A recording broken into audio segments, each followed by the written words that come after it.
Welcome back into the latest episode of 3 on the Tee. I'm pleased to be joined, as always, by the owner of Bear Ridge Golf Club, Tommy Tompkins. Tommy, thanks for your time today. Thank you. I'm glad to have you back out. We have some exciting things going on this week at Bear Ridge. Absolutely. We talked a little bit before this. Obviously, junior golf is something that's near and dear to your heart. Some exciting news on that front this week. Yes, there is. We had a call from the National Junior Golf Association here in Texas, and they're going to come April 3rd and 4th of 2021, and we're going to have our first national junior golf tournament here. Fantastic. I know that has to feel good for you and all the work that you're doing out here to be able to not only get people on your course, but get kids on your course. It is important to us. As I've said many times, we like to support junior golf. We're always going to support junior golf, and this is a good step in that direction. Absolutely. Well, that's certainly looking forward to that here in the next year or so. But this week, you got some, hopefully the hackers like me don't tear it up too bad at Media Day this Thursday. That's going to be a great event. I'm certainly looking forward to it. We are too. We have 21 sports writers and commentators from around the state coming. Houston, Dallas, San Angelo, Fort Worth, all over Texas. And they're going to play the golf course. And a lot of these are the people who vote to rate the golf course. And we hope they give us a favorable rating. Yeah, absolutely. Well, when they do get out here and we get on this course, I played it right when you guys opened, the week that it opened. What has you most proud, or what are you most looking forward to maybe showing off this week? And maybe it's a couple different things. I'm most proud of our greens. They've come in, they're rolling really wonderful. To be as young as they are, they really, people are everyone tells me how great they putt. But I'm also pleased with the fairways. We did not expect to have this kind of grass this year. We thought we were a year away from this. And Andrew's done a remarkable job of getting the grass to grow.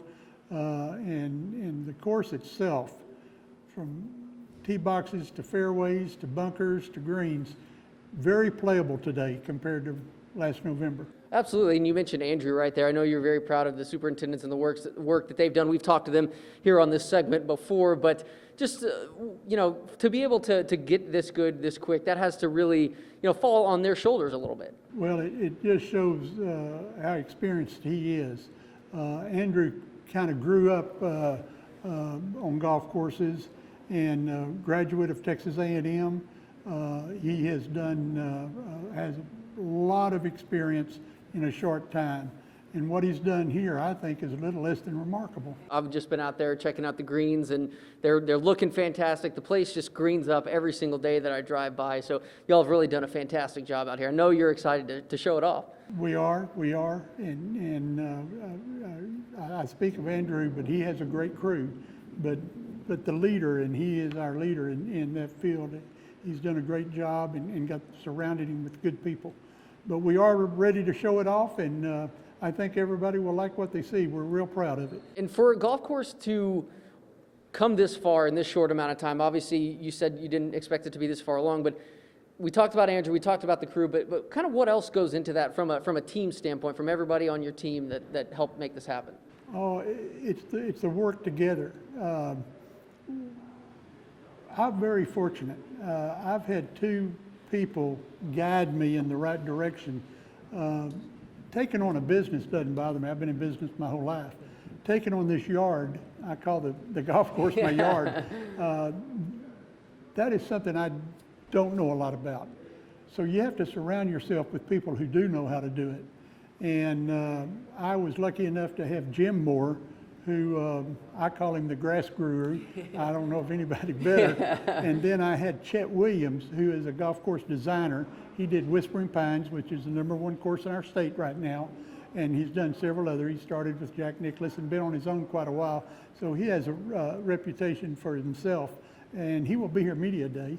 But Chet Williams has guided me in making the right decisions on the bunkers we've changed. Any change to the golf course was kind of through him. And so to have people of their caliber to help you means an awful lot. The good Lord has been on my side too, because the course is it's really coming along. It's really very, very playable. Absolutely, and it certainly looks fantastic. And I know anytime that we talk about it and we talk about how great it looks and how far it's come, you always say, okay, but we're not there yet. We're still climbing. So where do you go from here? What do you want to see kind of as the next steps? As well as the fairways are, we still got a lot of growing in to do there, and especially in the rough areas.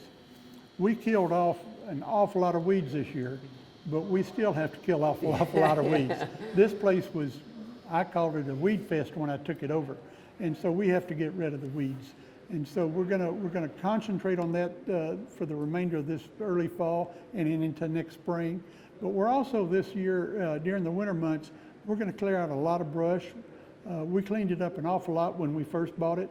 And so you could see from one fairway to the other, but we're not through with that cleanup process.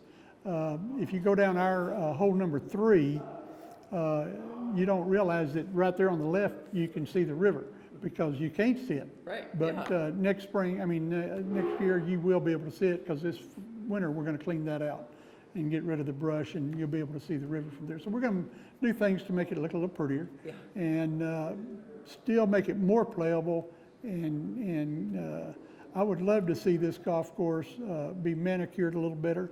And we're working on that, and just to make it more attractive. But the most important thing we want to keep in mind is, as far as we've come, we've got a long way to go, and we don't want to lose sight of that because we really want this golf course to be a showcase in Central Texas. And we're going to do our best to get it there. Absolutely. Well, you guys have done a fantastic job. You have a great plan, and now that it's greened up, it's looking really nice out here.